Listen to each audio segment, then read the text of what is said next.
Villagers, thank you for your love and support. I appreciate you all. Africans are taught to believe there's nothing we have been able to do for ourselves. People brought us civilization. We were primitive.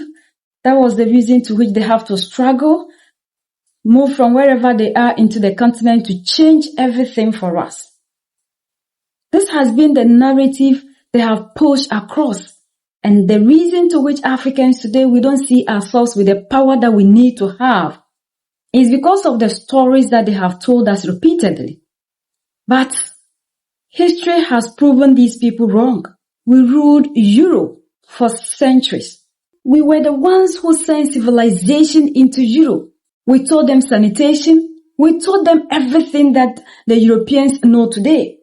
And today these are the same people who sit here to tell us that we are primitive, we don't know anything, everything of ours is not good. They wiped out all the good things that we have ever done in history just to make sure the African feels powerless. Because when you know who you are, that is the time you know the power you have and you need to fight for it.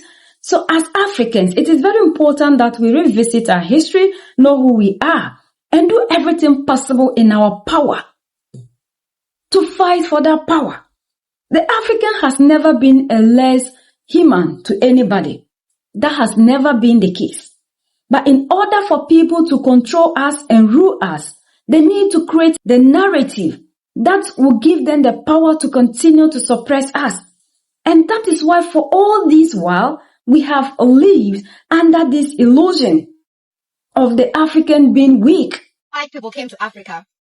They came showing themselves as superior to the black people, digging out things that black people taught them. You know, what we don't have in our history books is that the civilization we have in Europe today was brought to us by black people. Even black people don't know that. Even many black people don't know that. They don't know that the Moors, they were West Africans and North Africans and Central Africans that came to Europe and ruled Spain. They brought civilization to us. They showed us how to use soap, how to be clean, how to behave like a decent human being, you know. All these things we didn't know that before the Moors brought civilization to Spain. Did you know that the Moors ruled in Spain for 700 years? Where is that in our history books? It's nowhere to be found. Because why? If you are giving black people that power of having one's rule over white people, wouldn't black people start like kind of questioning, oh, we were once at that point of having such a power in a white man's country over white people. And where are we now? So of course they have to hide that history from you people, because knowing your true history is knowing your true power. And knowing your true power means you break out from that system of racism. It based on ignorance. When a doctor becomes a doctor, he takes what is called the Hippocratic Oath. The Oath of Hippocrates, a Greek man who studied in Africa under the man called Imhotep. The Greeks called him Acleopius, where he swears by the god Apollo and Acleopius. Apollo, the god of Ethiopia. You know, Apollo was the other god of Ethiopia. Go and read Homer. Go and read Herodotus and see where all the Greek gods came from. You know, but medicine comes from Africa. That's why a doctor takes the Hippocratic Oath in honor of Imhotep, the father of medicine. If you look at all medical scripts, the Rhine mathematical, the Carlsberg 1 to Carlsberg 47, you know, the Ebers Papyrus, the Edwin Smith Papyrus, these are all medical scripts from Africa. It was, in fact, the first cesarean operation. If you go to the Scottish Museum, was performed in Buganda. You know, and the script in the Scottish Museum says Baganda surgeons were performing his routine skills. This was no fluke. Nowhere in the world in 17th, 18th century, did a person survive a cesarean operation other than here in Buganda. There came a time in 1506, after we lost power in Spain. The Africans ruled Spain from 711. We were calling ourselves Moors, M-A-U-E-R-S, then M-O-O-R-S. From 711 until 1485, 774 years, when we built and brought into Europe the university system, building the University of Salamanca, S-A-L-A-M-A-N-C-A in Spain, a copy of the University of Jede from ancient Ghana, which was equally a copy of the University of Sankore in Timbuktu, which the French later called Timbuktu. Now, look, if you want to read it, read Stanley Lane Poole's The Moors in Spain, written in 1887, or Alejandro Macaziza. Read his book in Spanish, The Moors in Spain, and said that even the bath was introduced by those Africans. The Moors were African men who went into Europe around 711 AD, and they really civilized Europe because Europe was going through a dark age. Europe was really struggling because after the Vandals had basically destroyed Rome, everything was backwards over there. So the Moors went in and they ushered in the Renaissance era. They brought in science, mathematics, astrology. They brought all of this into Europe. They are bringing in hot and cold running water. They are bringing in concepts of what we call a cosmopolitan city. They are lighting the streets by lamps. In Cordova, they built an entire city where the streets for miles you could walk with lamps that lit the street at night. And they had raised sidewalks where people could walk. The kings and queens of Europe lived in barns. Nobody wants to admit that. But they lived in barns. They lived with the animals. This is where the German measles come from. This is where chickenpox comes from. Because Europeans did not have a place for their animals. They just ran all up inside their places. And they would carry, as they would get illnesses and sicknesses, they did not bathe, so therefore they had no soap, they had no disinfectant, didn't have alcohol, so that this type of style of living brought illness. When the Moors came in, they wrapped all that up, along with bringing medicine. What you have happening is that these Gothic kingdoms are going to bring down, they're going to sack the Roman Empire. And after they sack the Roman Empire, they're going to take this area over for a while. And then the Moors are going to come in and they're going to push those Visigoths out, and they're going to push them more north, and they're going to chase them out of the southern part of the Iberian Peninsula. And that's where the Moors are going to inhabit from 710 until 1492, January 2nd to be exact, when the last great king, Boabdil, was chased out of Granada. Now, I found out that the Greeks, who were supposed to have been the founders of civilization because they were the first civilized white folks, but the Greeks got their civilization from the Egyptians, and the Egyptians were black people. And the Greeks passed their civilization on to the Romans, and the Romans were a very stupid, dumb bunch of people for the most part. They couldn't retain it. They lost it. They had a dark age in Europe for 500 years. And then another bunch of Africans, the Moors, from North Africa, went to Spain and started civilization all over again. So instead of Europe civilizing Africa, Africa has civilized Europe 2 times. That's what you have to keep in mind. We put those Europeans in power when we fell from power because at that time the Catholic Church, through the Franciscan and Dominican orders, was destroying everything that the Moors had built up. All the civilization, all the high science that we had developed and cultivated and built up, they was destroying on a global level. And so we put the Europeans and Masons in power. We refer to them as the mystic Turks, or chief protectors of the sacred shrine. The shrine of what? The shrine of more science, of more civilization that we had cultivated for so long. We put them there in charge of it. And so they're custodians. And it sometimes happens that custodians forget their place and they start to think that they're the ones. But we got to remind them, y'all not the ones. Y'all the custodians. Y'all was to hold it and preserve it until we wake back up and then get this thing back on its original divine plan. We taught them everything. We ruled Europe for 800 years, from Spain and Portugal. You go and look at the writings of Avicenna. At the time when Europe, every time you had a cold or you had a disease, they thought it was Satan, a devil.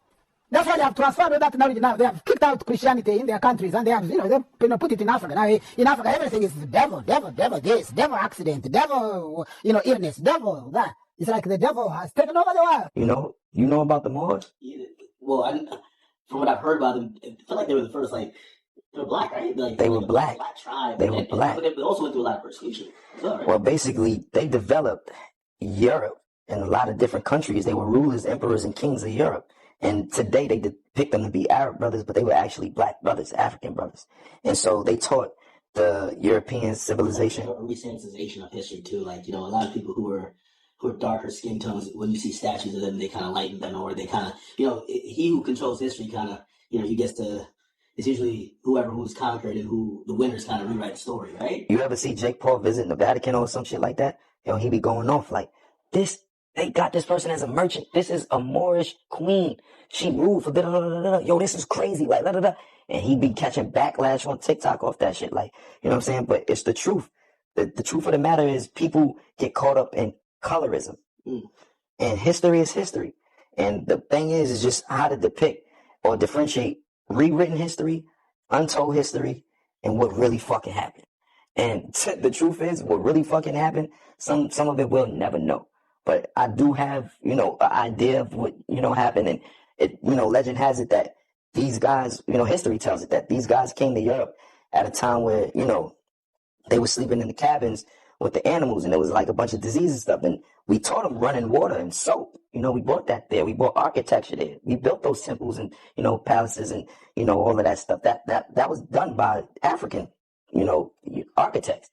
Not only that, taught them religion, taught them hierarchy, taught them, all of the essentials, eating with forks and spoons. Like, these are the things that was inverted and kind of stripped away from us. And I wear pearls because if you look at the Sardinian flag, right, it depicts Moorish brothers with their heads getting cut off. If you look at it, right, and their heads are cut off, and they had a blindfold on their eyes while their heads were getting cut off.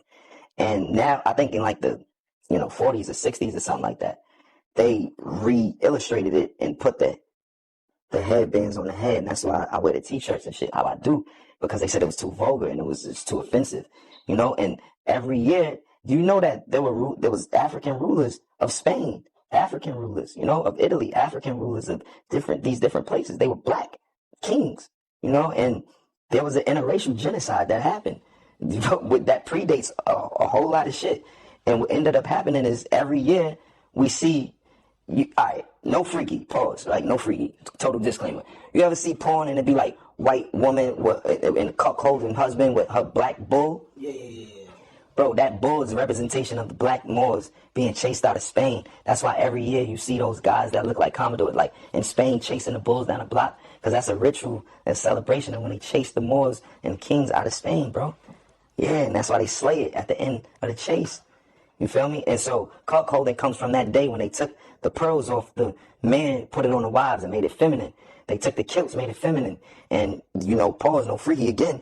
The men raped the black men in front of their own wives, and they made their wives rape the black men. And that's where, legend has it that cuckolding derived from, bro. This shit is twisted. No education, nothing. Look at the pyramids. And at the end of the day, these are the same people who still sit here to tell us how the Egyptians were not even blacks. They were this, they were that. And they are still here to help us because we have no idea of what the world is. And Africans are buying into the narrative. We are teaching our children, and our children are also growing with that lesser power in them. We need to fight for ourselves, but we can only do that by educating ourselves. People today are dying on the Mediterranean Sea just to move out of Africa because we believe that Africa is a hell. Africa is a place that we cannot stay. Africa is a place that we cannot make it with all the stories. So today Africans are washing away everything that has to make us, because other people sat down to tell us that we are primitive. And we are buying into the narrative, and we are helping other people to continue to rule over us. Where did civilization start from? When Europe was nothing, Africa was everything. How can we rule the world? Today, how many people even know that the African has ever ruled the world? We don't know. We have to fight against this narrative and then learn about ourselves, who we truly are. We need to empower the African. And what hurts us is the truth. The African do not want to listen to the truth. We are so much indoctrinated, brainwashed, that we always believe what these people say. When an African hears anything concerning an African, as long as it is coming from the mouth of his or her own brother, that narrative they consider not to be true. Why? Because this doesn't serve their oppressor's narrative. So before we do anything, we always look for validation from these same people. They must always be the ones to tell us what is right and wrong. And that is what is not helping us. Africans must control the narrative. And that is what we are seeing that the leaders in Mali, Niger, and Burkina Faso are doing currently, to make sure that as Africans, we regain our culture, our identity. Because if we don't know who we are, we can never fight for what we are looking for. We are promised to inherit a land we don't even know where it is. Yet the one that is here, that they claim is hell, they are always here. To the point that when we are sacking them, they don't want to go. What shows that there's nothing on our land? Why have they discovered a place and they don't want to inherit that one, and they want you, the African, to be the one that will inherit that? Let's rise up. Let's wake up. Let's unite. Let's fight for the unification of the African. This is our time to change every narrative that has been given to us. This is the time to reclaim the power that we have lost. This is the time to re-conscientize the generation, especially these young ones that are coming, to believe in themselves and not to see themselves as a lesser human to anybody outside of our race. We are the only ones that can set ourselves free. United we stand, divided we fall, and united we keep standing forever and ever. The greatest enemy of the African is mental slavery. So let's decolonize ourselves from mental slavery. Let's keep sharing to educate our brothers and sisters. Together we'll make Africa great for ourselves and the next generations that are going to come. So that's the latest around the world. In Africa,